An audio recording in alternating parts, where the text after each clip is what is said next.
Polosnya jawaban anak Wadison saat ditanya polisi siapa yang suruh minta tolong. Petri Sihombing yang ditemukan tewas di kamar tidurnya pada Minggu, 1 Juni 2025, dini hari, ternyata dibunuh oleh suaminya sendiri, Wadison Pasaribu.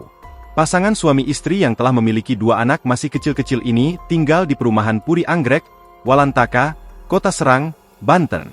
Setelah melakukan rangkaian proses penyelidikan, akhirnya penyidik Polresta Serang Kota menangkap Wadison Pasaribu pada Selasa, 2 Juni 2025, malam. Benar, suaminya, pelaku sudah diamankan tadi malam. Ungkap Kapolresta Serang Kota Kombes Pol Yuda Satria kepada wartawan, Rabu, 4 Juni 2025. Ketika ditanyakan proses penangkapan serta motif di balik tindakan pembunuhan tersebut, Yuda belum membeberkan. Nanti kita rilis lengkapnya, ujarnya. Tetangga korban, Siti Maryam mengatakan, mulai terungkapnya pelaku pembunuhan itu bermula pada saat anak korban yang berusia 7 tahun ditanya oleh polisi. Siapa yang menyuruh keluar minta tolong? Tanya polisi. Bapak, jawab si anak dengan polos.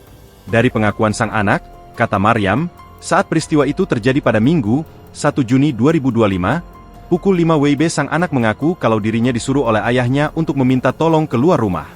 Jadi awalnya itu si anaknya ngomong, kalau waktu dia keluar rumah minta tolong itu disuruh ayahnya, padahal kan tetangga tahunya ayahnya itu terikat dalam karung menjadi korban juga, ujar Maryam, Rabu, 4 Juni 2025. Usut punya usut, kata Maryam, sang suami sengaja mengikat dan membungkus dirinya dengan karung untuk merekayasa seolah-olah peristiwa pembunuhan itu merupakan perampokan.